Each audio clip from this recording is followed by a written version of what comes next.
बिस्मिल्लाहिर्रहमानिर्रहीम। अस्सलाम वालेकुम। आप देख रहे हैं अलिफ न्यूज़ और मैं हूं आपके साथ माजिद अली। शामिल करते हैं आज की हेडलाइन। भारतीय वज़ीर-ए-आज़म नरेंद्र मोदी के रियासत त्रिपुरा के दौरे से कबल बांग्लादेश के साथ सिक्योरिटी सख्त। ईरानी जनरल कासिम सुलेमानी की बरसी पर बगदाद में अमरीकी सफारत खाने पर हमले का खतरा। बांग्लादेश का झुकाव पाकिस्तान और चीन की जानिब बढ़ने लगा, भारतीय सरकार परेशान। चीन का हाइब्रिड और इलेक्ट्रिक कारों पर सब्सिडी खत्म करने का ऐलान। चीन अपने दुश्मनों का डेटा बजरिया सोशल मीडिया इकट्ठा कर रहा है, वाशिंगटन पोस्ट का दावा। रूसी साख्ता फजाई दफाई मिसाइल सिस्टम S-400 का पहला यूनिट भारतीय पंजाब में नस्ब, पाकिस्तान और चीन के लिए खतरे की घंटी। फौजी तरबियत मुकम्मल करने वाले 300 अफगान एहलकार सिक्योरिटी फोर्सेस में शामिल। अदम मसावात खत्म कर दे तो इस साल कोरोना वबा को खत्म कर सकते हैं, सरबरा WHO।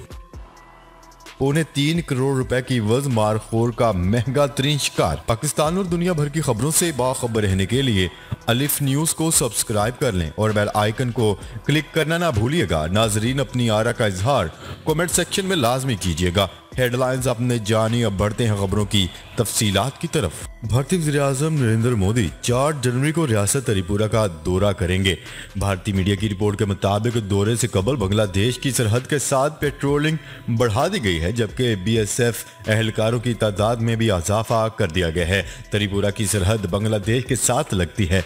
मोदी के गुज़िश्ता साल बांग्लादेश के दौरे के दौरान शदीद एहतजाज में 12 अफराद जाम बहक हो गए थे। खबर के अगले हिस्से में बात करते हैं कासिम सुलेमानी की बरसी पर बगदाद में अमरीकी सफारत खाने पर हमले का मंसूबा। इराकी इंटेलिजेंस ने मुल्क में सरगर्म ईरान नवाज मलेशिया की जानिब से बगदाद में ईरानी सफारत खाने पर हमले के मंसूबे से मुतल्लिक खबरदार कर दिया।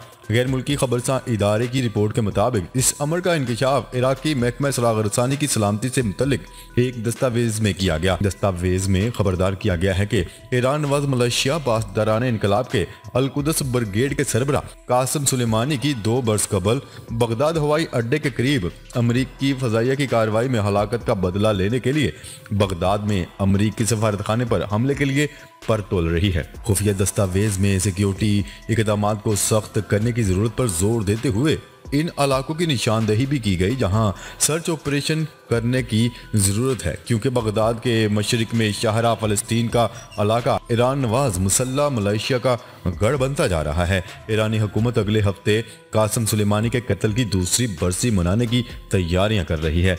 अल-कुदस फोर्स के कमांडर 3 जनवरी 2020 को अमरीकी फजाई हमले में हलाक हो गए थे। मशरिक़ वस्ता बिलखसूस शाम और इराक में ईरान नवाज मलेशिया मुनज़्ज़म करने की बर्दाश्त में अमरीका ने कासिम सुलेमानी का नाम दहशतगर्दों की फहरिस्त में शामिल कर रखा था।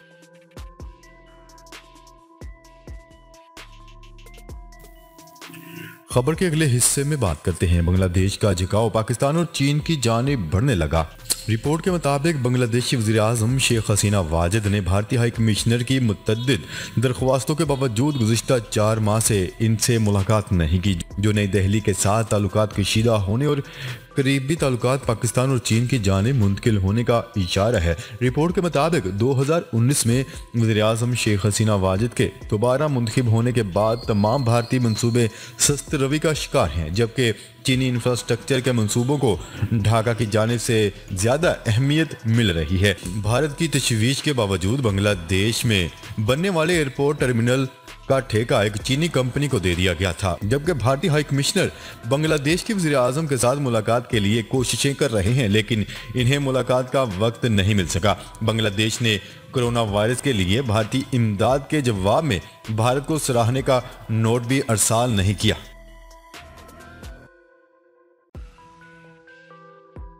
खबर के अगले हिस्से में बात करते हैं। चीन ने नए साल के आगाज से ही इलेक्ट्रिक और हाइब्रिड कारों पर दी जाने वाली सब्सिडी को खत्म कर दिया। हुकाम का मानना है कि इस सेक्टर में होने वाली सेल्स के बाद अब इस इकदाम की जरूरत नहीं रही। चीनी वजारत खजाना ने एक रोज कबल अपने बयान में कहा है कि रवां साल के आगाज से ही मज़कूरा नौयत की गाड़ियों की खरीदारी पर दी जाने वाली सब्सिडी को 30% कम कर दिया गया है। वजारत के मुताबिक इस नई तवानाई के साथ इंडस्ट्री को बढ़ावा मिलने से सेल्स डीलर्स और मैन्युफैक्चरर की गैर मुतज़लज़ल मुंतकली के बायस सब्सिडीज 31 दिसंबर तक खत्म हो जाएंगी। वजारत का मजीद कहना था कि 31 दिसंबर 2022 के बाद रजिस्टर्ड होने वाली गाड़ियों पर सब्सिडी नहीं दी जाएगी। बताया जा रहा है कि माहौल दोस्त इलेक्ट्रिक और हाइब्रिड कारों की न सिर्फ चीन में मांग बढ़ी बल्कि हालिया माह में इसकी सालाना बुनियादों पर फरोख्त में 100% इजाफा भी हुआ है। चीनी एसोसिएशन ऑटोमोबाइल मैन्युफैक्चरर के मुताबिक साल 2022 में एक अंदाजे के मुताबिक फरोख्त होने वाली तमाम कारों का 18% इलेक्ट्रिक और हाइब्रिड कारें होंगी। CAAM का मजीद कहना था कि नए साल में 2 करोड़ 75 लाख के करीब गाड़ियों की फरोख्त का इम्कान है, जिसमें से 50 लाख तक इलेक्ट्रिक और हाइब्रिड गाड़ियां हो सकती हैं।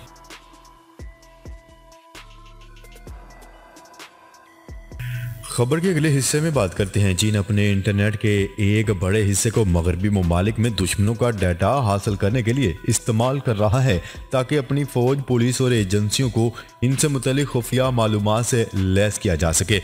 वाशिंगटन पोस्ट की रिपोर्ट के मुताबिक चीन के पास कौमी सतह पर फैले डाटा सर्विलेंस सर्विसेज का इंतजाम है, जिसे सॉफ्टवेयर पब्लिक ओपिनियन एनालिसिस का नाम दिया गया है और इसे गुज़िश्ता दुहाई के दौरान तैयार किया गया है। इसका इस्तेमाल सियासी नोयत की हसास मालूमात से हुकाम को आगाह रखने के लिए किया जाता है। वाशिंगटन पोस्ट ने 2022 के 300 चीनी सरकारी प्रोजेक्ट्स की दस्तावेजात का मुताला किया, जिसमें मगरबी ममालिक में मौजूद टारगेट्स की मालूमात बजरिया ट्विटर, फेसबुक और दीगर मगरबी सोशल मीडिया प्लेटफॉर्म से इकट्ठा करने का हुक्म दिया गया था। रिपोर्ट्स के मुताबिक चीन के सरकारी मीडिया, पुलिस एजेंसियां, फौज और साइबर सिक्योरिटी अदारे मजीद ऐसे सिस्टम्स खरीद रहे हैं जिनसे डाटा जमा करने के तरीकाकार को मजीद मौसर बनाया जाए।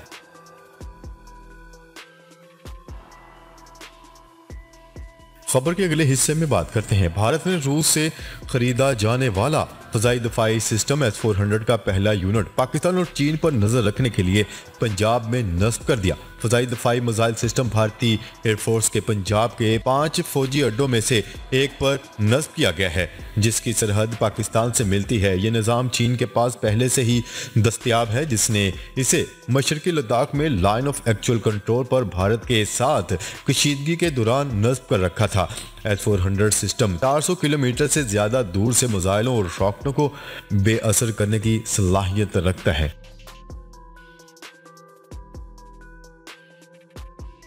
खबर के अगले हिस्से में बात करते हैं। अफगानिस्तान के शिमाली सूबे समगान में फौजी तरबियत हासिल करने के बाद मजमूई तौर पर 300 अहलकार सरकारी सिक्योरिटी फोर्सेस में शामिल हो गए। तालुकात आमा की रिपोर्ट के मुताबिक अमारात इस्लामिया अफगानिस्तान के 300 सिक्योरिटी अहलकारों ने अल-फतह कोर 209 की तरबियती मरकज से तरबियत मुकम्मल की, जिन्हें हल्के और भारी हथियार इस्तेमाल करने की तरबियत फराहम की गई है, जो मुल्क भर में किसी भी जगह खिदमात अंजाम दे सकते हैं।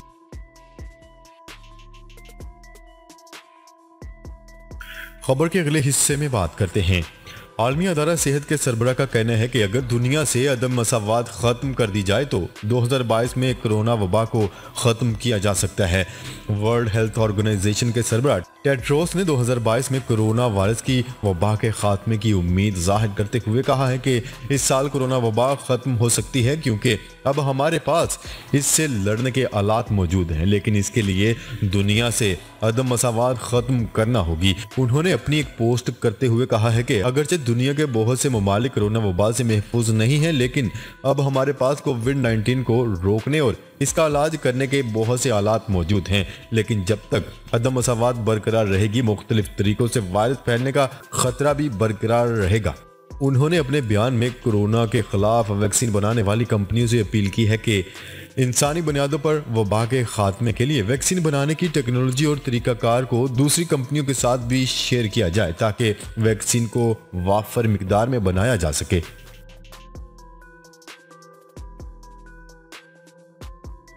खबर के अगले और आखिरी हिस्से में बात करते हैं। अमेरिकी शहरी ने खैबर पख्तूनख्वा के जिला चित्राल में 3.25 करोड़ रुपए की एवज पाकिस्तान के कौमी जानवर मारखोर का शिकार किया। महकमा वाइल्ड लाइफ के मुताबिक लोअर चित्राल की थोशी मारखोर कंजरवेंसी में अमेरिकी शहरी ब्रायन हार्लिन ने मारखोर का शिकार किया हुकाम का कहना है कि अमेरिकी शहरी ने मारखोर के शिकार की हिटिंग ट्रॉफी गुज़िश्ता साल नीलामी में $1,60,000 में हासिल की थी, जो अब तक की सबसे बड़ी रकम है। शिकार किए गए मारखोर की उम्र 9 साल है और सींगों का साइज 45 इंच है। हुकाम ने बताया कि शिकारी ट्रॉफी के तौर पर मारखोर के सींग अपने साथ ले जाएगा। खैबर पख्तूनख्वा के इलाके चित्राल, कोहिस्तान, गिलगित बल्तिस्तान, सूबा बलूचिस्तान और कश्मीर में मारखोर की कई इकसाम पाई जाती हैं। पाकिस्तान में ट्रॉफी हंटिंग स्कीम के तहत हर साल मारखोर के शिकार के लिए 12 लाइसेंस जारी किए जाते हैं। गुज़िश्ता साल भी एक शहरी ने मारखोर का शिकार किया था। महकमा तहफ़्फ़ुज़ जंगली हयात के मुताबिक ये शिकार $88,000 की इवज किया गया था, जबकि 2020 में भी एक शिकारी ने नर मारखोर के शिकार के लिए $1,50,000 की रकम अदा की थी। नाजरीन, अब तक के लिए इतना ही। मजीद खबरें लेकर बहुत जल्द आपकी खिदमत में हाजिर होंगे। तब तक के लिए अपना ख्याल रखिएगा। अल्लाह निगहबान।